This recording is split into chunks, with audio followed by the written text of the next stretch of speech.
Welcome to The Truth in This Art. I am your host, Rob Lee. Thank you for tuning into my conversations at the intersection of arts, culture, and of course, community. And a big thank you to the Robert W. Deutsch Foundation for supporting and sponsoring this podcast. Thank you. Today, I am thrilled to welcome my next guest, an interdisciplinary artist from the greatest city in America. That's Baltimore, of course. Their artistry is not only a form of expression, but a powerful dialogue on race, identity, and social justice. They're working to heal the Black congregation. Please welcome Desmond Beach. Welcome to the podcast. Yeah, man. Good evening. Well, I'm glad to be here. Thank you. Thank you for coming on or what have you. And I don't know why. Like, usually I say this, you're not wearing them currently, but I feel like you wear glasses. Are you a glasses guy? I am, and I left them back home. Usually I like to greet my fellow bespectacled individuals, us sort of art and art adjacent folks that have the four eyes, we see things in a different way. Yeah, definitely. I have them. I have 3 different pair, and it's like the ones that are tiny and like almost tortoiseshell. I wear them when I go to galleries, and I wear them. I'm going for an image. And when I have to lock in a day job, I have a very analytical day job. So I wear the glasses that almost look like I got someone in the scope. Okay. My glasses reflect my personality depending on what I'm doing. Yeah. I wear them for my really serious moments. And I just forgot them on my dresser when I walked out before I left, before I got to my plane. I dig it. It's just like sometimes you got to get your thing. You got to go. It's like glasses be damned. Right. All right. And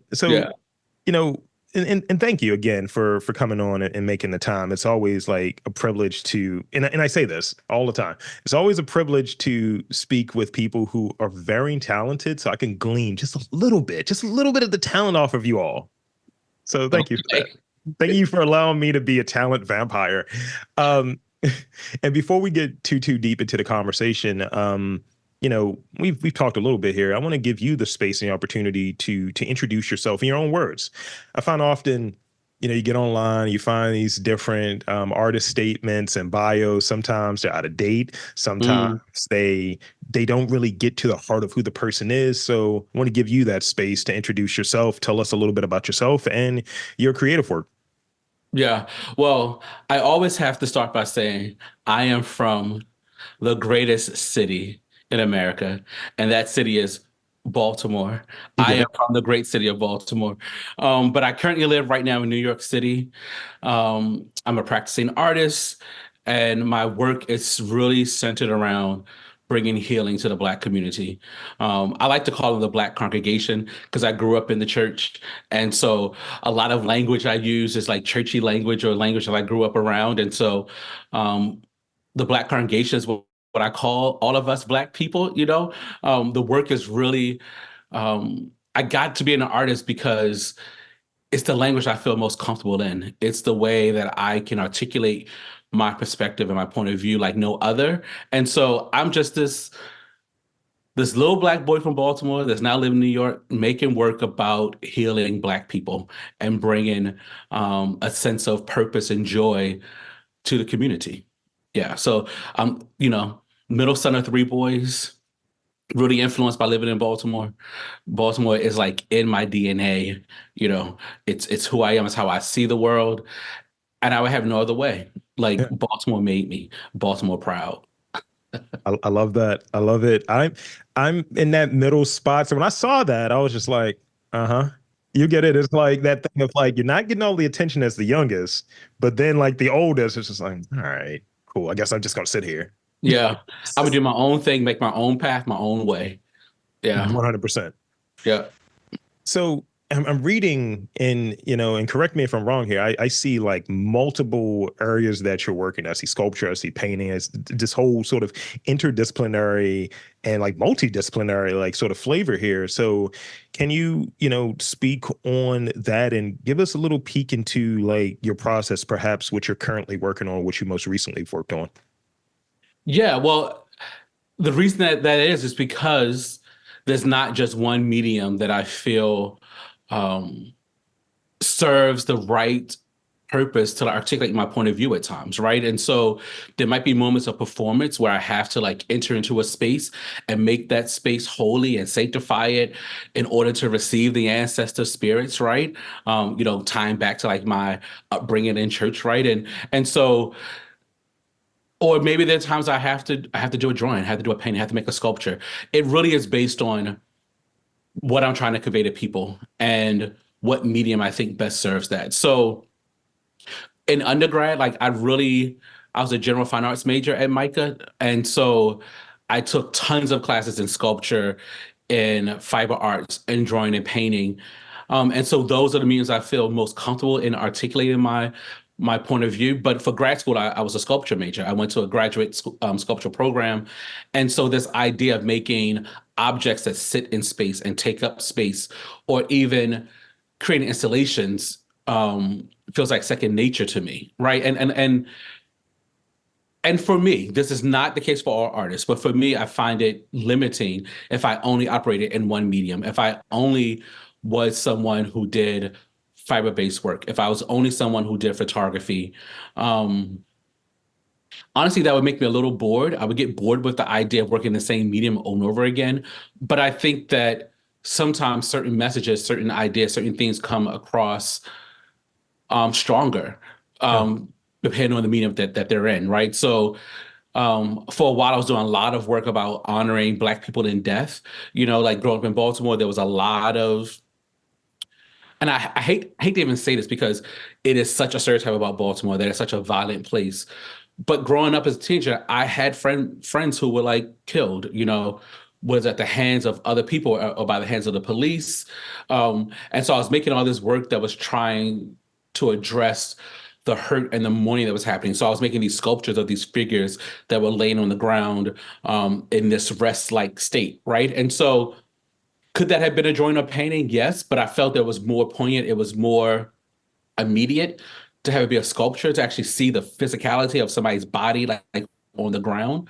Yeah. To me was more impactful, right? So I think I pick mediums or I work within different mediums based on how I think the themes or messages of the work will come across. And I just feel really comfortable combining them together, combining mixed media, sculpture, performance all together within the experience. So that's why I do it. Yeah. Like I often say I'm a project-based artist. And so I work based on projects, and projects dictate to me the mediums that I use. Gotcha. That helps. And having something that's like sort of your own way of going about it. Like, you know, we I would imagine you touched on it, like getting bored if it was just the one thing. And, I hear that in jobs, I hear that in sort of even in doing this. I'll like the goal is this many episodes. I'm going to talk to these different people. And it's like, why don't you just do the same interview over and over again? I was like, I wouldn't want to do it. Or Right. and I was talking to one of my students because I too do the education thing. I was talking to one of my students today about sort of failure and like that serving you and doing really well. And I was making the comparison to like, because he's a runner, making the comparison to like failing at something like physically. And it's like, you're going to have this progression, but eventually you failed at one point before you got to that next stage. And now you might look back at that point where you failed and it's like, that's light work. But part of it is, I think that drives it is not becoming bored. If you just ran the same 2 miles every day, you're like, oh, okay, there's the mailbox that and there's the part, the ground that I trip over each time. And there's nothing exciting about that. And I think, because of the school I was teaching in, it's, an art school. So we're talking about that. He's like, oh, you see like the light bulb go off. He's like, oh, Yeah. so I'm doing this. And I was like, yeah. So what part of Baltimore again? I grew up on the west side. I grew up in like the Park Heights, Woodland area of Baltimore. Okay. That's where I grew up. Okay, so that's okay. We have to do the scene check sometimes because I got some orange millions that throw out there. It's like, yeah, I'm from Baltimore. You are That not. is not Baltimore. You in the suburbs, brother. You in the suburbs. I love it. I love it. So I see in there, and definitely we're going to dive back in because I want to ask a bit about sort of choosing to work in different sizes too. Like, that might hit a different way, like getting that response from a person or someone that's viewing it, or even the response from yourself. Like, damn, I was able to, present this idea in this way and in this format. But before I go to that, I want to ask about some of the influences because I see James Baldwin, I see African storytelling, that those traditions there. How do those elements like kind of show up in your work and like shape your artistic sensibilities, your narrative? Speak a bit about that. Yeah, well, I am definitely inspired by James Baldwin. I think that his writings are just so profound. The way that he speaks about the Black community and being Black himself and the issues, the trials that we face, but also the victories that we can have as well, is so profound to me, right? And so I think he is one of the greatest scholars and in love of what he writes and how he talks about the human condition. So James Baldwin, yes, is an influence, but I think that I have my art influences like Faith Ringgold, God rest her soul. She just passed away a couple of days ago. Like William Pope L, who was another artist who just passed away as well, who's now an ancestor. So I definitely have like these artists that sit in a place of teaching me aesthetics and composition, and what that looks like. But I would really say that my true influence comes from the people in my life, the everyday people. Like I still think back to all the moments I grew up in my house with my dad and my mom and my brothers and my grandmother, my mom's mother, and how those moments on like Saturday evenings of us like dancing around and like cleaning the house and like them making meals, like how all of that really has influenced Yeah. how I want people to feel when they see my work, right? It's like how I felt growing up. It's the same thing I'm trying to have people when they walk into a gallery, go into a museum and see my piece. I want them to walk away with that same level of um, humanity, right? Like I learned so much from growing up in the church I grew up in Baltimore. I spent my entire life in this church, so I made all of my closest friends in this church. It's where I learned how to stand up and be really bold and proclaim the things that matter to me, right? Like I learned that, by watching like the ministers and like my pastor and like my parents' friends. And like, so all those influences really have formed how I make work, right? Like I am always, the time I make a piece, I'm trying to get people to get a glimpse into like how I feel, right? Or I want them to feel seen and affirmed in a way that I did growing up, right? Like that is so important to me. Like I grew up in a house where this is no lie. And I thank God for the parents that I was given because I would be in, undergrad, come home for spring break, and my mother would come home from work or my dad would come home from work, and they would find that I had painted the living room a different color or I had painted their bedroom. Like I would like tape off walls. I Mhm. would spray paint designs. I would take plaster and put it on walls and like try to do fresco type work, right? I'm working wet into plaster, all these things I'm learning about like in school, like I'm using their house to experiment on, right? And my parents never once said to me, don't do that. Don't stop. Like I never got yelled at, never got punished for it. Like I took tissue paper and covered all the dining room walls trying to create a texture. I took aluminum foil, like I was trying to do gold leaf and like did like the ceiling of the dining room, like I was doing like a gold leaf ceiling. Like they never said to me, don't do that, right? And so it's like their willingness to see something in me, right? And to nurture that and like their level of love and care for me, like that is such a huge influence, right? And so I feel like when I'm making work, I think back to that level of freeness that I had, when I would like paint a room in the house, right? Or collage a wall, right? It like that same level of play and experimentation and imagination is what I still tap into now in the studio, right? Like so like that's a big inspiration. Like my mom is a crocheter, so she's always crocheting things, right? Always making blankets. My grandmother would hand piece things as well. And so those are really my biggest influences, like and I can't even talk about like all of my uncles who were like these civil rights like activists who were always talking about, Black is beautiful and Black power and being Black and what that looks like. Like I knew from the age of like 2 years old, I was Black, right? Like there was no getting around it. And so like having those influences that spoke into my life and fed into my life about, the beauty of being Black and like the richness of who we are, the struggle is part of our story, but it's not all of our story, right? And so having that, growing up in that every day, while you're forming your ideas and who you are and who you want to be was so transformative, right? It was so freeing, like, and as an adult, and I think back on it now, how fortunate I was to have a family unit that really supported that. So like they are my biggest influence. Like they are like, and those ancestors that are always standing behind me, around me, speaking to me, like those are influences that are always pushing me to make stuff and do stuff. Thank you. That's wonderful. And I feel like you may have been an unpaid journeyman, kind of tightening up things around old homestead. It's like, yeah, look at that. Oh, look at that scuff. I guess Desmond's gonna paint later. I don't know.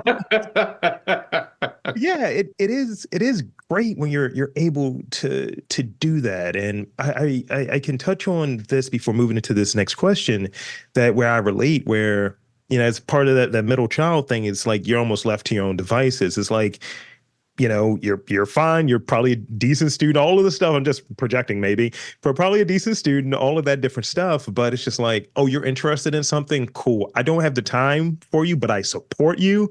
I don't know what you're doing, but I support you. And Yeah. that's kind of what it's been like for me. I wanted to be an artist, an illustrator. And it's like any color pencil, any book, anything like that. Here you go. Have at it. Enjoy. Make sure your grades don't lapse. It was kind of that. That was the version of support growing up in my household. But, it was definitely something, I guess, informative, that it's just like, yeah, you're going to be doing this. So pick the thing that you like and kind of ride it out, see where you want to go and, see what you want to do with it. But also being able to balance the two, living this sort of dual lifestyle where I remember the one thing they told me, I don't know if art's going to be the career for you, but you should continue. You should keep doing it though, whatever that Mm, creative outlet is. That's what the yeah. message was for me. With that support being there, I had an uncle who was like a commercial artist. He passed before I was born, so it was Okay. always some of those sort of, man, I really wish you met your uncle. You'd be able to learn so much from him. Mm, But it was like that. They recognized seeing someone who was creative. So yeah. it's like Yeah. that sort of thing. Yeah. Yeah. Yeah. I was so fortunate for it. Like I never had oh, you shouldn't be an artist. You shouldn't make work. Oh, find another job. Like go get one of those good government jobs. Like that was never a conversation that they ever had with me. It was, if you're gonna do it well, become skilled at it, and do that thing. So I'm very fortunate to have grown up in a house like that. That's great. Yeah. So, I want to know a bit about, and this is a newer question that I've been using, and since we're kind of around this topic, within your artistic journey, and it's a journey that's still being written. That's the thing. Mhm. So thus far, what has been the most rewarding or informational or even challenging part thus far? Like, in you know, when you speak on like trauma, when you speak on sort of, the healing of the Black congregation, I'm gonna use your terms. Yeah. When you're working in that, there can be some sort of like pushback, or sometimes when you're like, okay, finally, someone is speaking, a language that often is missed and often is sort of suppressed. Talk about sort of what phase within your artistic journey that's been the most rewarding, information, or even challenging. Well, okay, that's a great question, and so many different ways that I could answer that question. I think the most rewarding thing I've had so far has been when I've had conversations with people and they've said to me, just looking at your work online, whether it's on Instagram or on your website, it feels different. It doesn't feel like just a work of art, but I feel that the work is much more than that. It's about much more than that, right? And the fact that someone can articulate that to me, saying that just seeing it on a computer screen and not even in person, that's so rewarding because that's my intent. My intent is that people will see the work, engage with the work, and see themselves, see their humanity of themselves, will see the humanity of Black people, will just see themselves within the work and walk away feeling changed in some kind of way. And so when I hear people to say that to me, and then when they say, oh, but when I saw it in person, when I saw it up close, it's even more profound. Like, oh, I was struck by it looking on the screen, but when I saw it in the gallery hanging on the wall, like it was even much more than that, right? Like, so that to me is so rewarding because what that tells me is that the path that I'm on is correct, and I have to stay on the path, and I have to constantly do the thing I must do. And if I just keep my eyes focused on what I have to do and not get consumed by other people and their level of success and what they're doing, which really it can be hard as an artist because you're looking at the success of your peers, those who you went to school with, those who are you might consider your contemporaries, and you look at like their careers, and whatever the barometer is for success, you feel that maybe you haven't reached that success. That really can be the downfall. So like you can get caught up in, well, I don't have as many likes, I don't have as many shares, I don't have as many followers, I haven't shown in so many galleries, I haven't so many pieces, my work isn't being sold for the same amount that their work is being sold for. You can get so caught up in other people's paths, right? Like other people's journeys that you don't take time to really fully sit in your own, right? And be grateful for that. And so I'm constantly, so I would say like that is like if there's a downside, it's always reminding myself to focus again, to recenter myself, to say that my success is my success, and that what someone else has achieved is for them to achieve. And eventually, what is all for me, I will receive, right? And like, I just gotta make the work.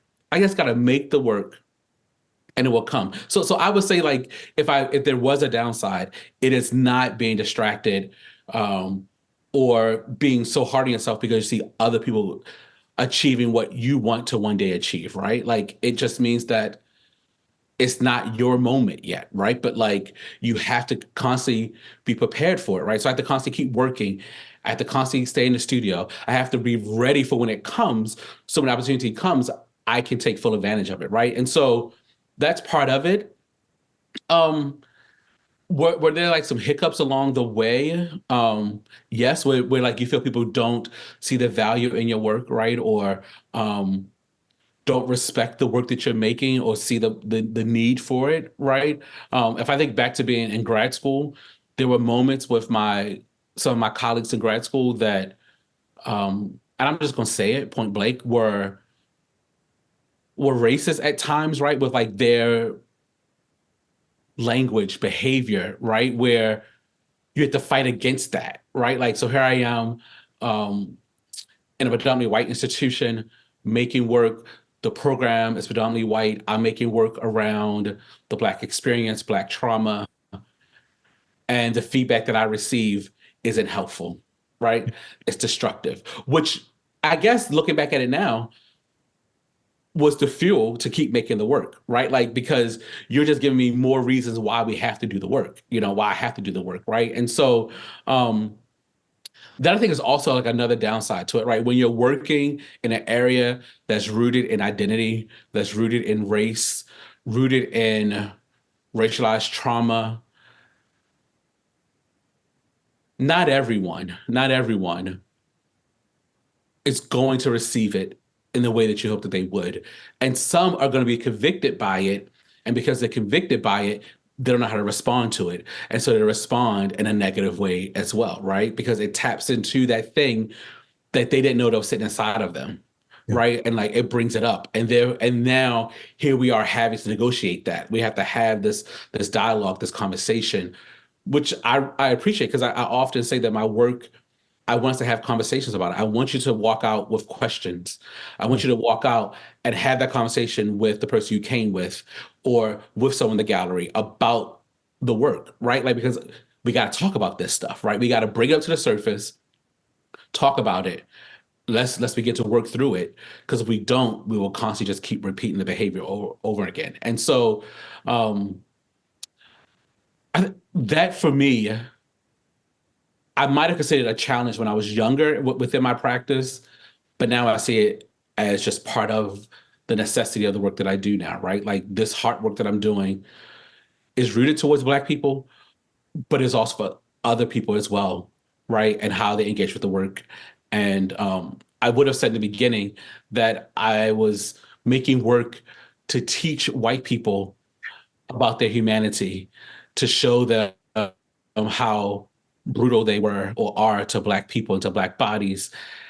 And that was my mission. I want everybody who's white to see this, to recognize that the colonizer has done some horrible things, right? Recognize it, own it, and let's find a path to move forward with it, right?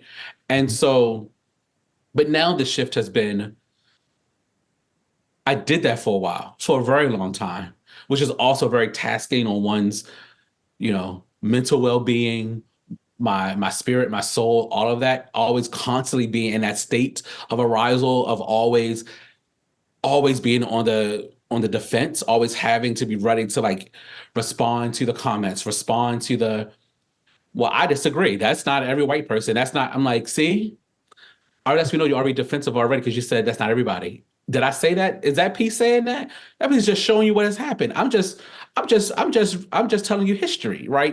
Kind of thing. And for me, that's when the shift had to happen. I had to like take a moment and go, you're doing a lot of work trying to educate. Now let's take some time to do some healing.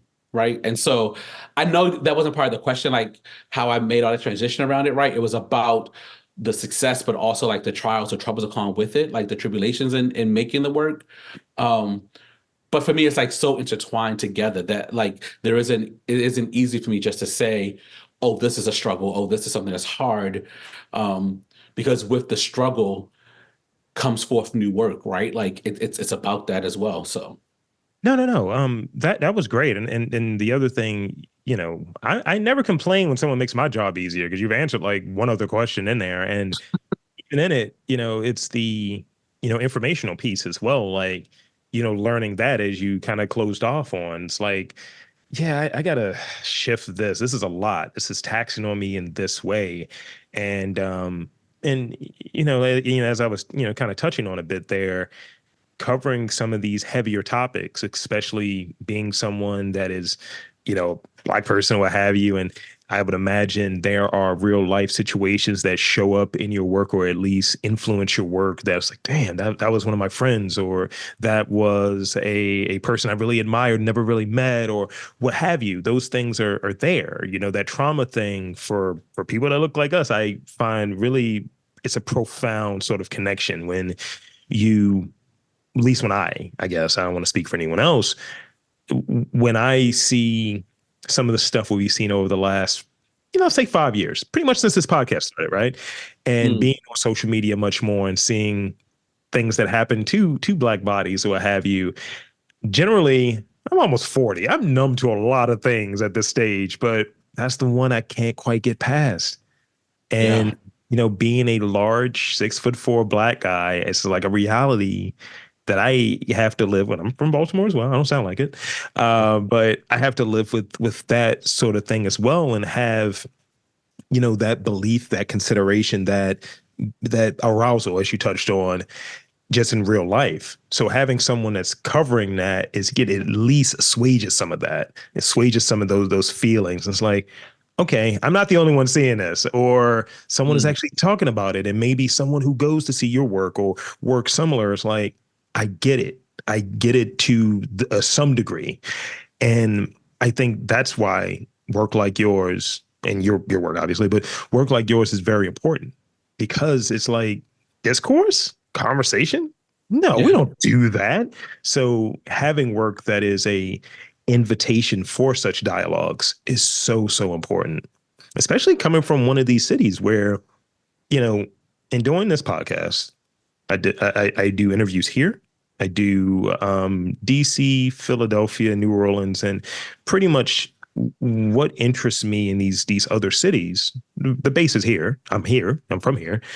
Is you guys say these cities, or you write these cities off as being negative and violent and so on, but I posit something different. I think it's much more there, and I think being able to talk to creative folks, artists, creative thinkers, folks that are around sort of what drives the place, what makes the culture. I think that that's important, and I Mhm. find that often when we have people who got colonized a light, I guess, they they kind of diminish that contribution. They want to do a rebrand of what it is. Mm.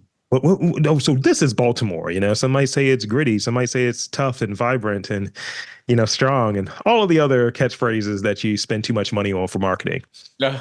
That's what I that's what I see happening. But I rather hear it from folks such as yourself who are Yeah. here, who are making this stuff and who are really saying, "Hey, I remember back in 2005 when this situation happened and it showed up in my work. You should take a look at it." Yeah. I mean, like, and that's so true. And Baltimore's all those things, right? Like it is vibrant, it is gritty, it is sometimes tough. Like, and why can't all those things be true at the same time? Like Baltimore can be a multifaceted place, right? Like we don't have to like be pigeonholed into one thing, right? And you gotta look out for the people that you say are, counted out because we'll come back and show you the real deal. Like we will rise and we'll be at the head of the pack, type thing. So don't count out that, right? Like don't make assumptions about people like that. But like when you said that, I thought about the death of Freddie Gray, um, and the uprising that we had in the city, right? Like, and even the language around, not calling it a riot, not calling it whatever, like, but say, no, it is an uprising. Like, we are sick and tired of the boot of oppression on our necks and our backs. Like, get the hell off my neck. Like, like, and I remember like making a piece about that, thinking of what it means to like have to hold your humanity, the humanity of your city, other people, like all of that, like your struggle, your hurt, your pain, your joys, all that like at the same time, right?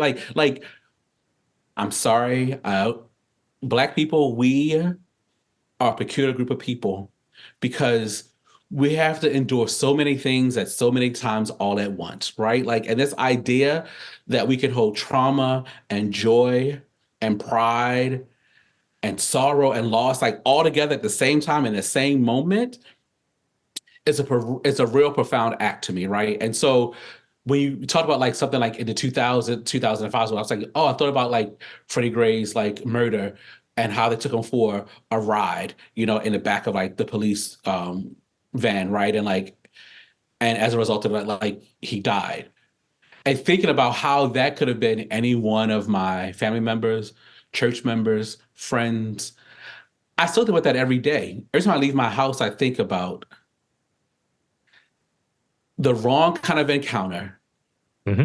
Take me out of here. The wrong interaction, the wrong misconception, the wrong whatever assumption could have devastating consequences, right? Like life or death, right? And I remember like as an artist, I know how to speak through my art, right? Like it's making a piece for you to look at, or you come into a space and we sit down in an environment that I created for us to like sit and talk and heal and whatever. Or it's back when I was, at my home church in Baltimore and like writing plays for us on, like that idea of creating these productions to like express one's feelings and thoughts. And that was like, I only know how to respond to stuff like that, right? Like the way that I do my own healing work and my own deal with it, it's to make the work because to be in this state all the time, since my work themes are this, I have to find safeguards to protect my mind and my heart at times, right? And sometimes I don't, and sometimes it's really hard and it's really labored and it gets dark at times. I can't find like a path forward, right? At times because I'm constantly combing through archives. I'm constantly reading articles. I'm constantly looking at what is happening as a way of responding to it, as a way of trying to bring some light to the situation, to bring some type of hope to it, so some type of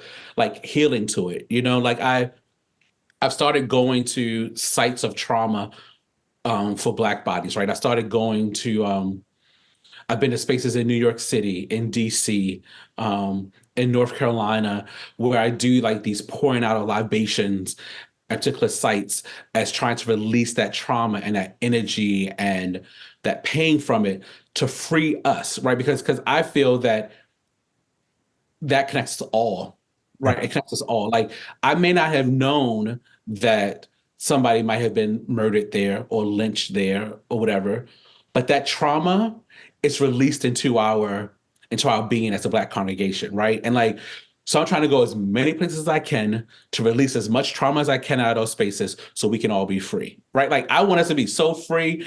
I want us to like be walking on air, right? Like it is my mission to do that kind of stuff, right? And so when I think about um, how people want to label certain places or people from certain places, like I said before, you have to be very careful how you label people because those will be the leaders. You know, I think back to the biblical story of like Moses, right? And how Moses became the leader, right? You know, like Moses was supposed to have died, supposed to have been counted out of the whole thing, but came to like free people, right? And so like don't count out places like Baltimore. Don't count out places that where you think nothing's good gonna come from it because we will be your leaders one day. Like we will lead you to like a new thing, a new way of saying, a new way of being, right? And so yeah, I think about it all the time. I think about every time I'm doing something, I walk into the room thinking, you're from Baltimore, right? Like you bring that pride with you, you bring all your family, all your experiences into the space with you, you know? So I try to bring all of that with the exception of the accent because I just don't have it. and I have it and I don't care. And people always say to, say you, say do. I don't care. I will I, say it and I don't care. It's where I'm from. Ain't and no the thing shame. is, I don't have it. I've had people on pods be like, "Yo, where's this accent coming from?" I was like, "East Baltimore." And it was like, by virtue of where? I was like, further in East Baltimore, Lafayette Projects. What do you need from me? Right, But right. there's certain things where my partner, she's just like, "Yo, say orange." I was like, "Nah, why you doing that?" And I was like, "Orange." She's like, "See, you're from Baltimore." I was like, "Yo, kick rocks, you out of here." They love Um, doing that. I know it's the sidebar, but they love doing that. I'm like, get over yourselves. Is it jealousy? Are you mad that you don't speak the way I speak? What is it? Get off of me. just And all too y'all know who y'all are. So if y'all hear this, know I'm talking about you. So I got two like real questions left, and I think you see even in that last portion you answered one of the ones I had about sort of when is that lack when you're talking about like kind of being in that dark and finding your way. I think definitely getting that sort of answer because yeah, kind of just switching it, getting back to sort of the reasoning, the why of it all. Um, and I run into the same thing here, like, doing this, like in theory, right? I'm going through doing, I'll be sooner than later at 1,000 episodes. Wow, And congratulations. thank you. Thank you. Congratulations. I'm almost at 800 now, but to my point, it's sometimes you were touching on it earlier, you do that comparison thing. And I'm like, man, I wish I was doing this. So you see people who are doing things. And I was like, at one point it used to be, why don't I have this? Why aren't people more supportive of what it is? Or even sometimes the guests that are coming on, like in theory, guests are coming on basically talking about their work for an hour. And a lot of times they're not even promoting the thing that they're on. And I look at it, I was like, if it was one of these other outlets that maybe not look like me, you probably weren't able to get into, you Mm. be gassing it up a bit more. The Baltimore Sun came up. Yeah, I love it. Yeah, but I, do this. And this is mostly a self-funded project. Get a grant here and there, but it's a self-funded project. And that's not even the point behind it. The point is, as we were talking about, we're going to be your leaders one day. Hmm. My thing is to document, archive, and have people share their stories. The way that I do the intro, who are you in your own words? Yeah. That's sort of the way these questions are focused. And you see it and you got to get back to the root of it. It's like, what am I curious about? That's always sort of going back to the root. What is the reason I'm doing this? It's not to gas myself up. It's none of that stuff. I mean, I got a giant billboard right now, which is really cool, but you Come know, on, come on. well, Station North action is, it's all good. Um, so I got these last two questions, and one I wanted to go back to. Um, so let's talk about the exhibition part, because I want to get the, sort of the performance component, because like, but I want to frame it a little differently. So you're, let's say you're building out sort of like, I want to do this. What is that initial thought? What is that sort of plotting in that process of, well, I think this fits, this sort of presentation fits, or maybe it's going to be sculpture, maybe it's going to be the performance component. Talk a bit about that, like where you start off at with, I want to do some new work and I definitely want to have performance in there. At what point do you realize performance is a part of this particular body of work or this particular idea? Yeah, well, that's a good question. So thank you for that. And I would say that performance has really become a really important part of my practice, and it shows up pretty much in almost everything that I do. Like it doesn't not show up, right? And so, for instance, I just had my most recent solo show was up in Connecticut, and maybe a couple of months ago, and I knew for that show that I wanted to make work that honored my grandmother. Right. And so I do a lot of work around ancestral knowledge and voice and things like that. And my grandmother, my mother's mother, who I grew up with, um, is one of my guiding lights, right? Like I feel like she's always walking beside me. She's next to me in the train, in the backseat of the car. Like she's like just there, kind of like with communicating. She's giving me ideas, thoughts, or whatever, right? So I knew I wanted to do like a show that focused on Black women. Um, and because for a very long time, sorry, I should not say a very long time, for some time, I had been feeling that Black women are not loved the way they should be loved. And I'm saying that to you, Black people, to the Black congregation, that I don't even think that you even love Black women the way you should love Black women.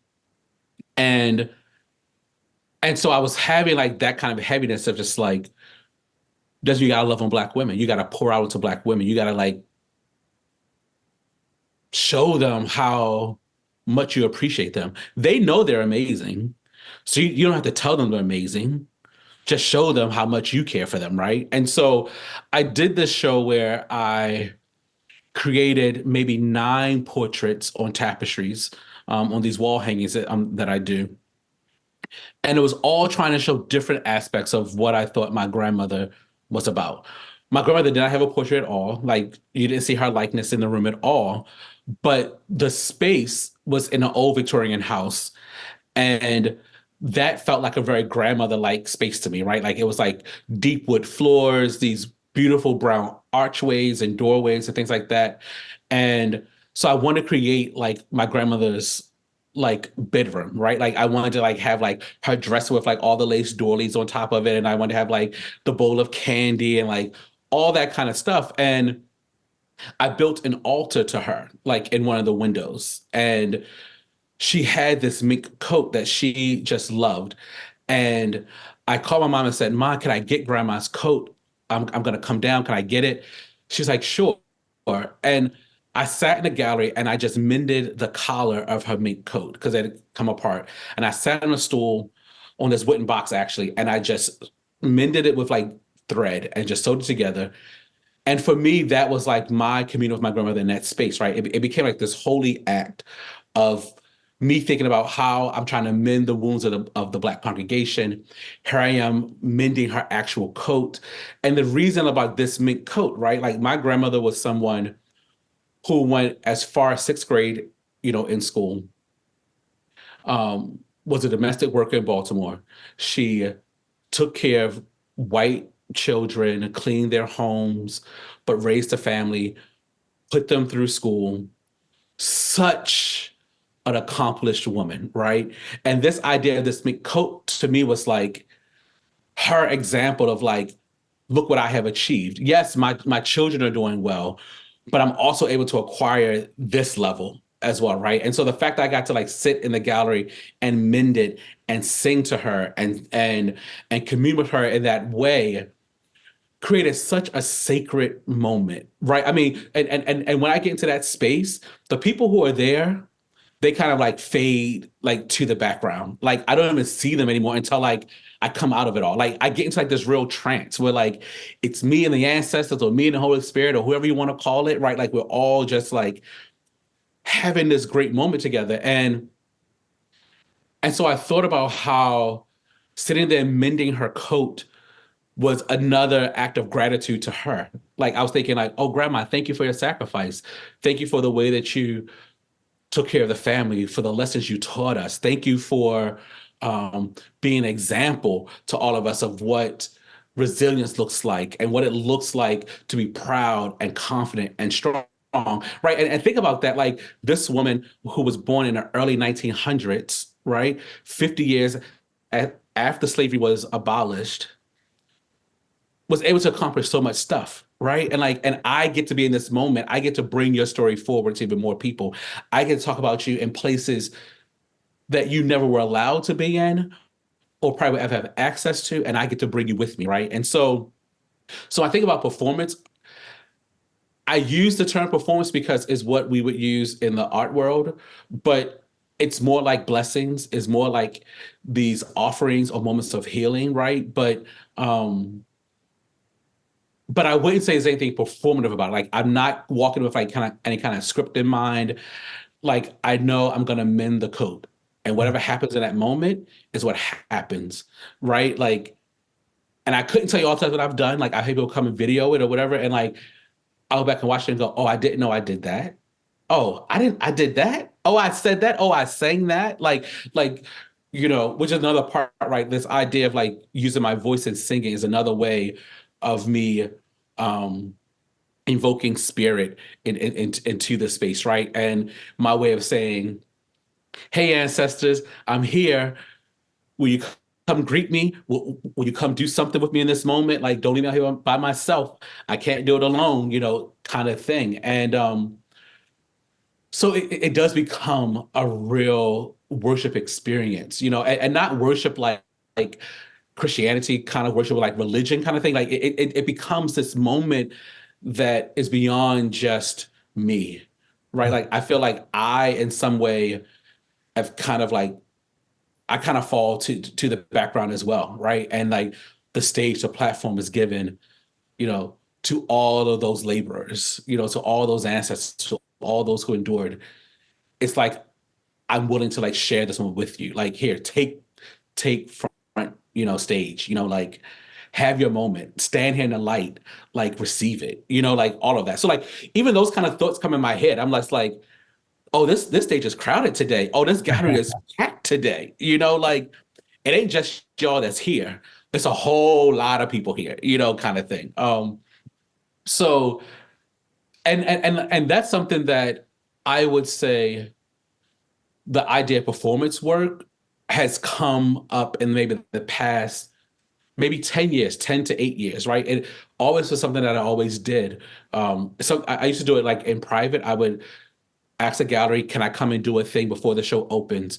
If I'm in a group show, can I come and do a thing before the group show opens? Just because I need to make sure that the gallery is set to receive the work that I'm making, to make sure that it's going to be a safe place for the work that I'm making, right? Because to me, that it's the object is more than just an object. Like it has much more meaning behind it, and it's endowed with much more energy and purpose and soul and life than it just being an object, right? So like I used to do that in private. And then something said to me one day, probably the ancestors were like, you ain't gotta be quiet about that. You gotta be private about that thing. You do it out in the open. Like what you're ashamed of, right? Like what you're ashamed of. So I was like, you're right. I understand nothing, and so then it becomes a thing. Like if I'm giving an artist talk, I start out with a song. I'm like, come on, ancestors, we about to give a talk. This talk is just as much for me as it is for you, right? Like I don't do anything alone. Like this work, like I have just been chosen in this moment to do what I'm doing, right? To be to be the force, the vehicle that's going to help the message go forward, right? Like, but I recognize this is not like my ego isn't caught up in this. It isn't like, oh, this is all Desmond. No, my success is caught up in the ancestors. It's caught up in like my grandmother who was like out there making provision and making ways for me. And my job is to just keep making the work, to keep fine tuning what I'm doing, get better at my stitching, get better at making a sculpture, get better at like, that's my job, right? Like, which is why back to the other question, I really have to like stay focused on that and not get caught up on the external things, right? Of what success is. Because when somebody says to me, oh, I feel moved by your work, that's a success, right? That's the success. When somebody says, oh, I felt something that moved me, like, sorry, back to this again. So the show I had out in New Haven in Connecticut, I got an email from a woman um, who said, because I did like this kind of workshop closing artist talk at the end of the show. And she walked in and said, I came and saw your work when it was open, within a month, like a month or two ago. And she said, I walked in and immediately thought, oh, this is a sanctuary. Now, nothing up in the space had Mhm. no religious relics. It had nothing. There were no crosses. It was nothing that would have said, I'm trying to have the idea of sanctuary come across. She said, I just walked over the threshold and immediately felt that I was in a sacred space. And she said, I sat there and I just wept in the space. Now, this is a woman who's Right. not black at all, but was moved by it, right? And that to me is success.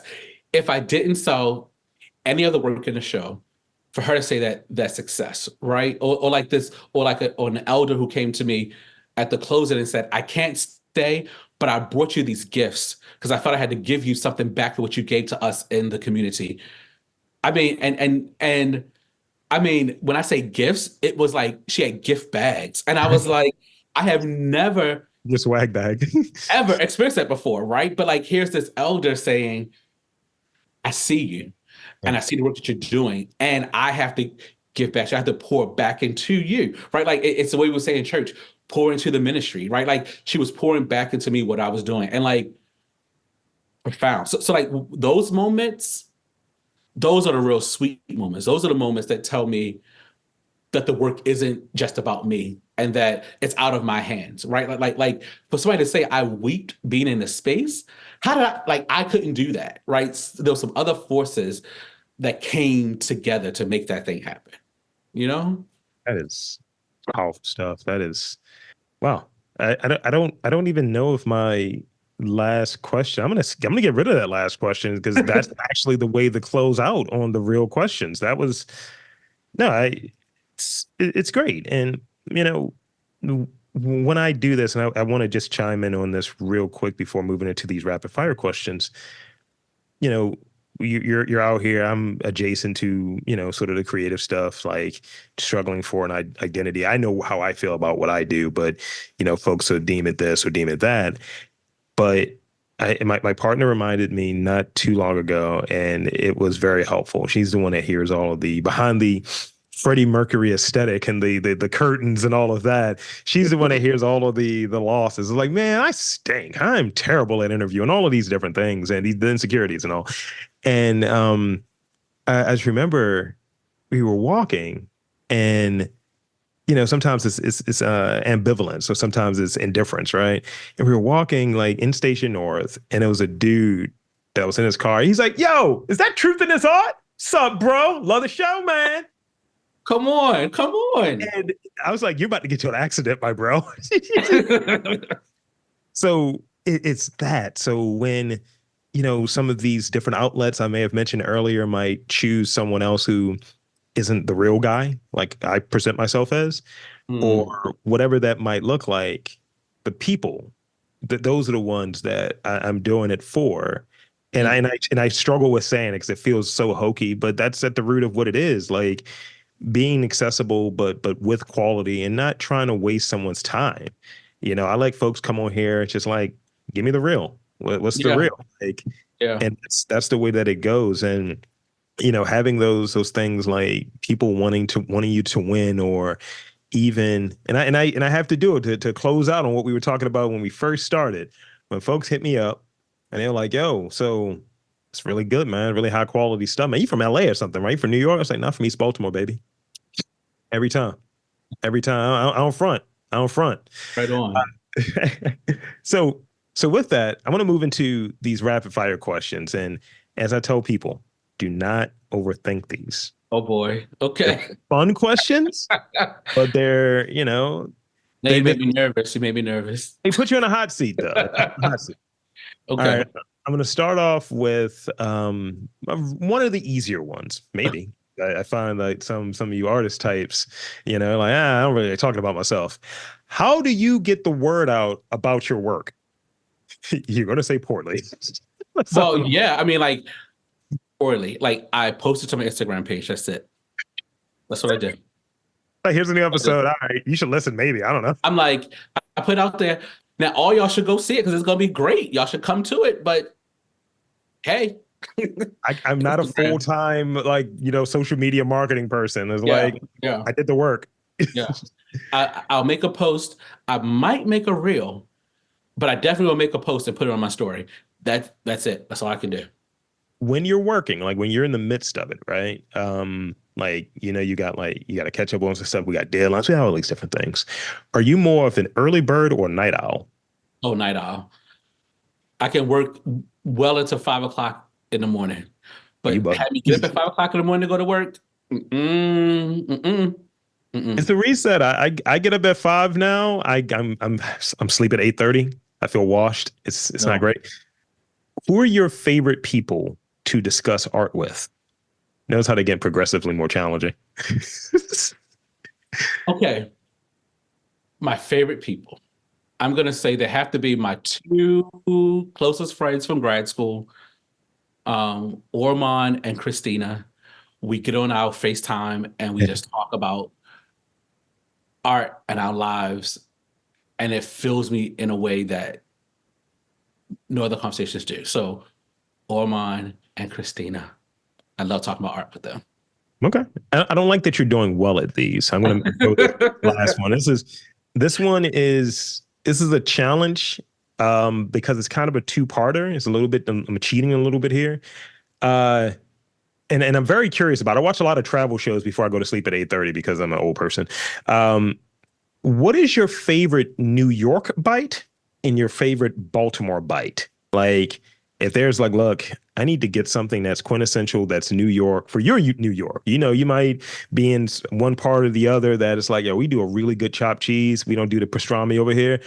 What is your thing? And what is your Baltimore thing? If it's crab cakes, I'm going to look at you with the side eye. But what are your favorite bites in Baltimore and in New York?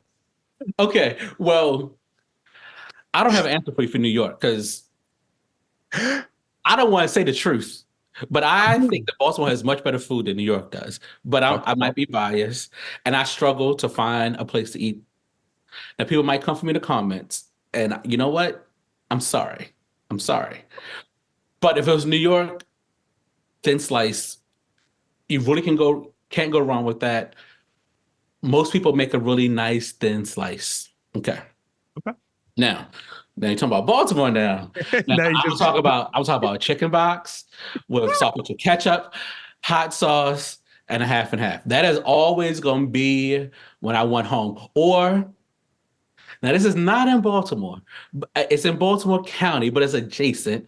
It's okay. the Greek Village chicken cheesesteak, Oh. French fries, and gravy. Now, I would drive when I was at Micah. I would drive from Micah all the way out to Town to get that cheesesteak and French fries and gravy and come back to campus.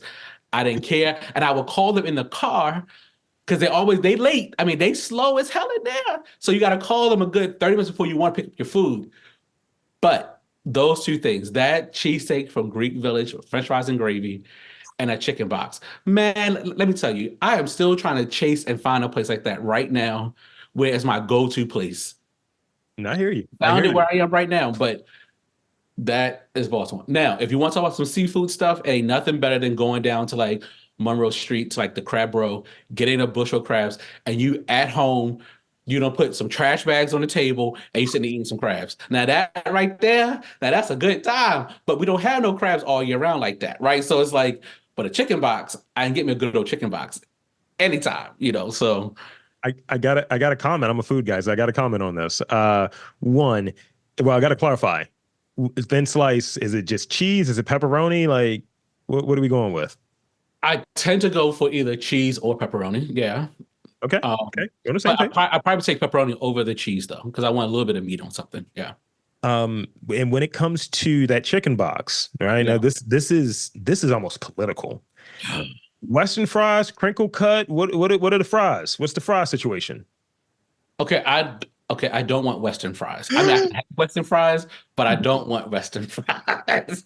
Give me the crinkle fries or give me like the regular straight ones. Crinkle fries are the best. I remember like being a kid and would go to like the corner store or like the little cut in the basement of the house and be like, someone put ketchup on my fries, please. And like just have like that steaming hot bag of fries and the plastic fork. Man, you couldn't tell me nothing. That was like, That's 10 can't on tell 10. me nothing. Can't tell me nothing. That's 10 on 10. And the last thing I'll say, and this is going to be the most like damaging for my Baltimore rep. I have not actually done the bushel of crab situation in my 39, in my near 40 years of existence. It might have been less than 5 times. I don't think I've really done it. I'm a crab cake guy. I make a really good crab cake. Here's the thing. I'm a civilized man, I'm right? turning my head to you on that because something's Oh, wrong with you. look. This is where my cred goes. So I go to New Orleans a lot, right? We have the same Okay. crab they have down there.